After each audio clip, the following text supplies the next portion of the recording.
You're listening to Convenience Matters, brought to you by NACS. Welcome to Convenience Matters. My name is Jeff Leonard. I'm with NACS, and here we talk about things that matter to convenience stores. And if they matter to convenience stores, they matter to about 160 million customers a day that we serve, whether at the pump or inside the store. And I'm Carolyn Schnare with NACS, and we're here to talk to you about fueling your customers, fueling your business, and fueling your educational needs. And most of all, what we're talking about today is how convenience stores can be a better part of their communities. And to do that, we have Jackie Held. She is the Senior Manager of Cause Marketing for the American Red Cross. Thank you so much for having me today. So the American Red Cross is probably the preeminent brand when you talk about how communities are affected in a positive way after something that you never knew was going to happen. And basically they fix problems. So when you think about the Red Cross, that they fix problems that happen, whether they're natural disasters or some other unanticipated thing. Convenience stores fix problems related to convenience. I'm hungry, I'm thirsty, I need gas. So NACS and the American Red Cross worked together to create a partnership in 2017 because there are so many commonalities. Mm-hmm. And Jackie's going to talk today a little bit about some of those things that we have in this partnership. And I guess the first thing is we reached out to the Red Cross last year because we know that convenience stores collectively collect or donate about $1 billion a year. And the idea is that events happen in every community, and we just want to see how we can be a better part of the solution. So can you tell us, Jackie, just basically how the Red Cross operates and in what areas of the country, and basically it's everywhere in the country? Yeah. So we are the largest humanitarian organization, both here in the United States, but also part of the international network of the Red Cross societies.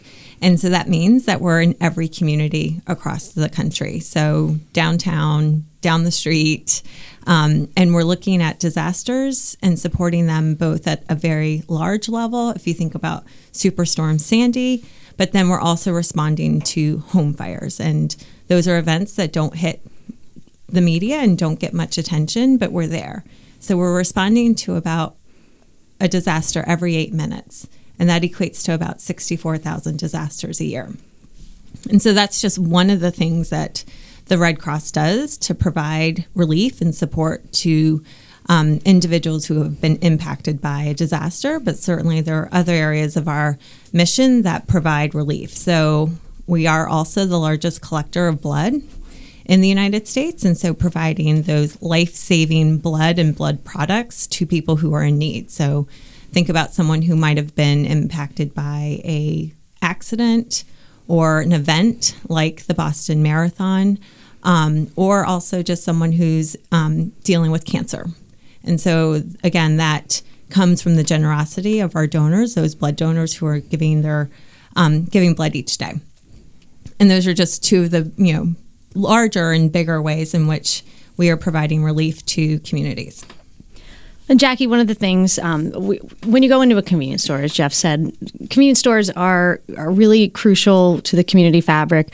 A lot of times you'll see donation canisters, or in some it's scan, and when you're putting your credit card in, you can donate. And one of the things that we talked about is how we can help you raise money. Because I think that I've seen you and I have said before that money fuels everything your organization does.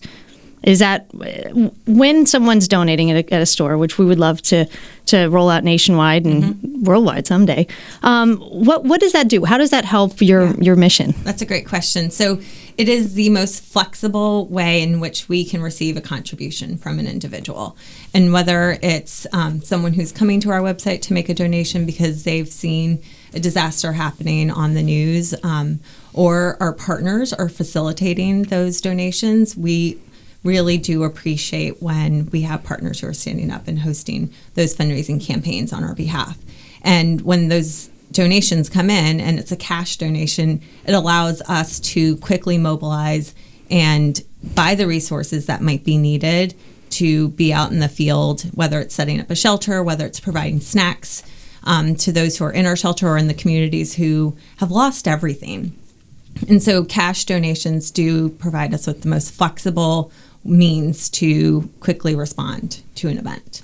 Well, one of the things that with NACS we've rebranded, we have the C stands for convenience, but we've also said the C in NACS, NACS, also stands for community, it stands for customer, it stands for all kinds of positives. With the Red Cross, the word that just came to mind was comfort, because the Red Cross comforts people who really have lost everything and they don't know what's next.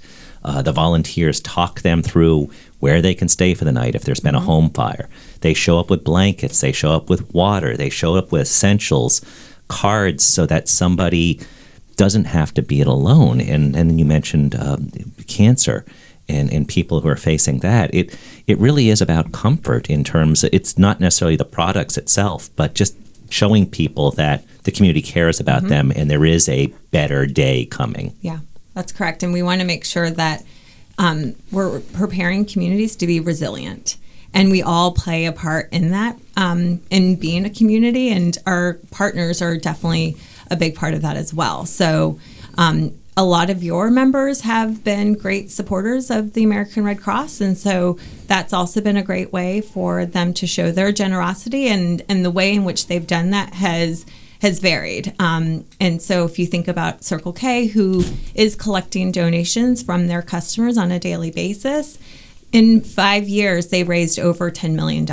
And so what might seem to the individual, I'm going to drop 10 cents in today and maybe I'll drop 75 cents in tomorrow, those micro donations really do add up to a significant amount of funding that then turn around and we support the communities where they live and where they work. And so that, to me, feels great. And I think we hear that from Circle K, that their customers appreciate it, their employees appreciate it. So it's been a great win-win partnership. And that's just one example of how your members and our corporate partners really are part of the community.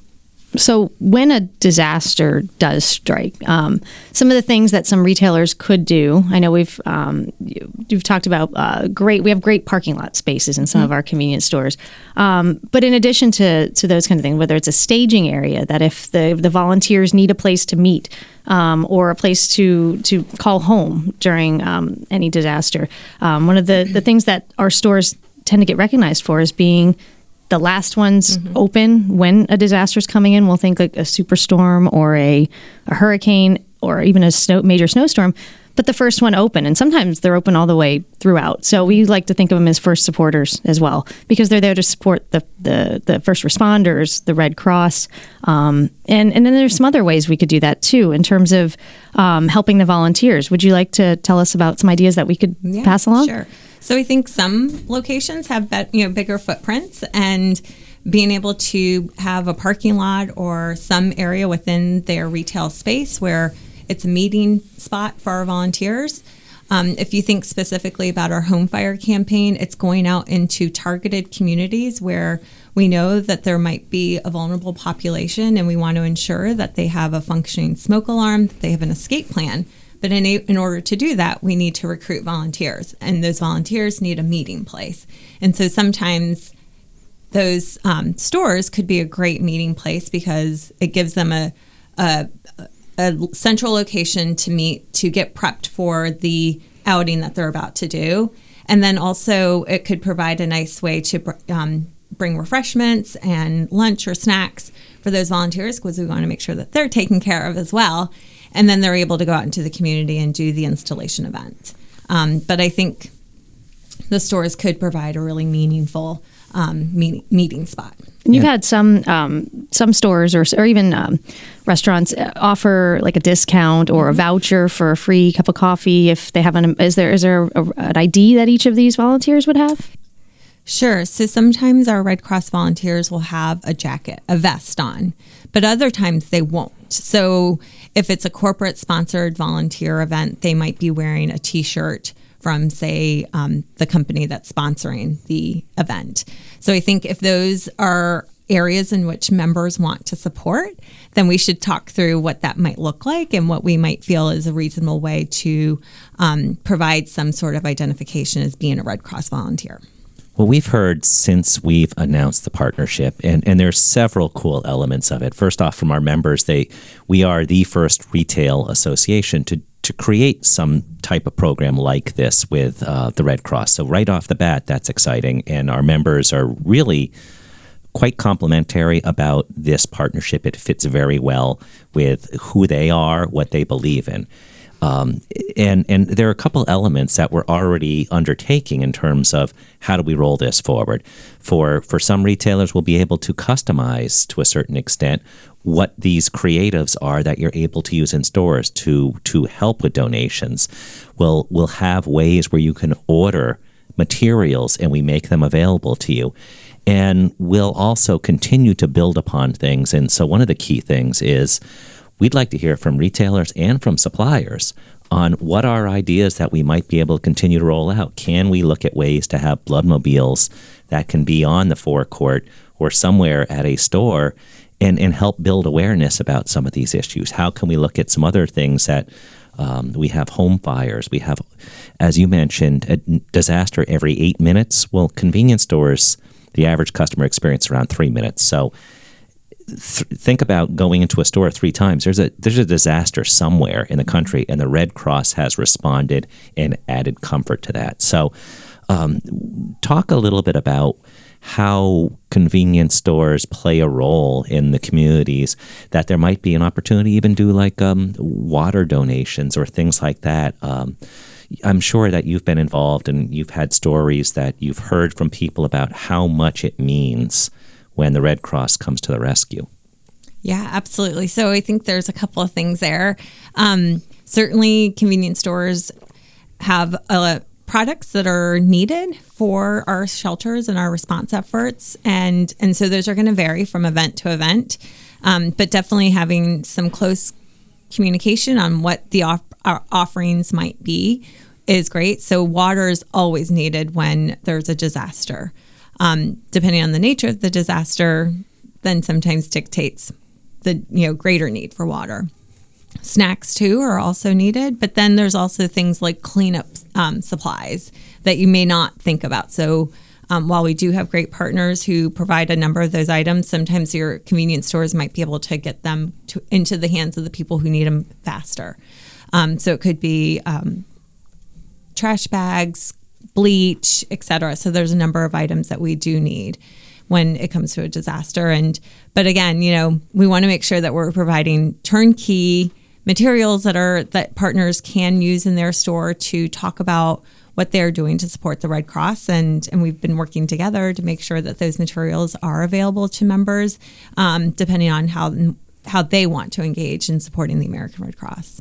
And that's a great point. I mean, it doesn't. You want to get out there before a disaster comes. I mean, hope would have it there won't be one at all ever where you are, but you never know. So before a disaster, we encourage retailers to have a dialogue with the local fire departments, the municipalities, the local Red Cross unit, everything. Just tell them what they have. So should something happen in their town or their community, they can immediately dispatch saying, "Hey, we have power, we have ice, we have water, we have fuel available, or we're gonna, even if you need to come and plug in your cell phone because it's gonna die. You've been out on the road all day."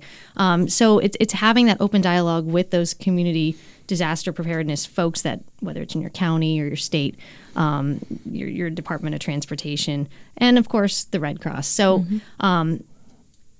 You don't want to think about the disaster part of it, but like you said, it's every day. I mean, even if you're not in a disaster-prone area, there's somebody in that community that's hurting, and any donation or any way of helping and getting involved with the Red Cross will get to the people that need it, even if they're not in your exact spot. Somebody around you in your community, one of your customers or somebody your customer knows needs help, and you can help them as a retailer, as a consumer.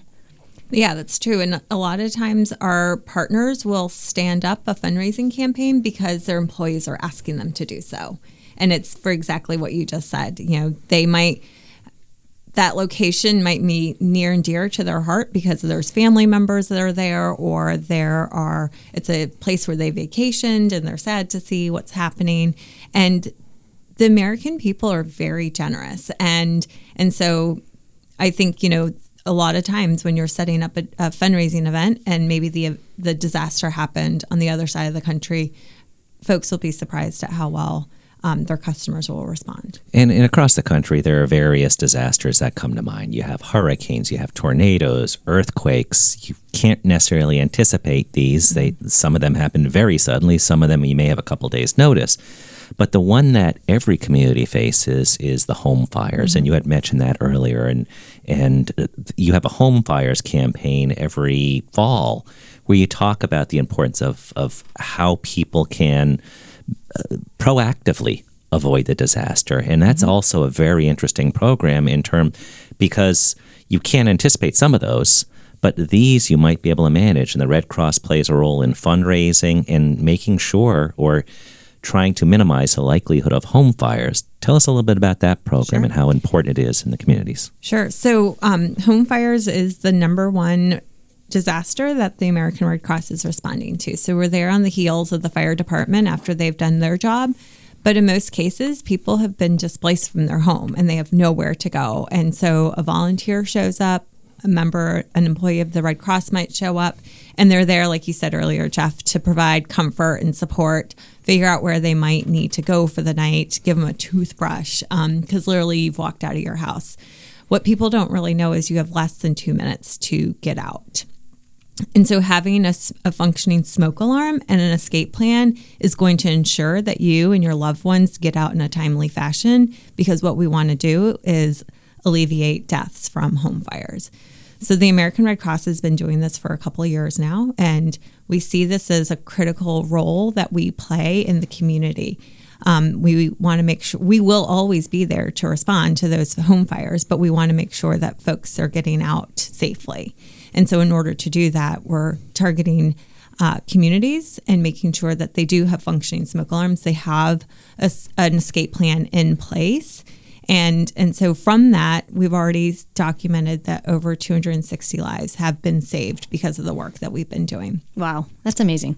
Yeah, so each fall, there's an effort to be out in the community during Home Fire Prevention Week, and that will happen each year. And so we do look to our partners to support not only financially, but also to engage their customers, but also engaging their employees. And so in order to really make an impact, we need volunteers as well. So it does come full circle to being in your community, providing a place for the American Red Cross and its volunteers to be able to go out into the community and do the installation events. And you have a lot of educational pieces on your website at redcross.org that people can go to, whether it's convenience retailers or anybody, to learn more about how they can get involved. Yeah, that's correct. So if you're ready to volunteer, there's a place for you to put in your information and find out when those events are happening in your community. But there's also an opportunity to make a donation or ask your friends and family to also make a donation. So it is a great way to engage and feel like you're having an impact in your community. Because again, it could happen to you, it could happen to your neighbor. Home fires, can happen to anyone. Well, we've just scratched the surface with what we can do together and what we are doing together. I'm glad you mentioned Turnkey. Go to convenience.org/Red Cross. We have materials there. We're going to add more materials, and contact us because we want to continue this dialogue. Thank you, Jackie. This was a great conversation. Thank you. And thank you for listening to Convenience Matters. You've been listening to Convenience Matters, brought to you by NACS. For more information, go to nacsonline.com.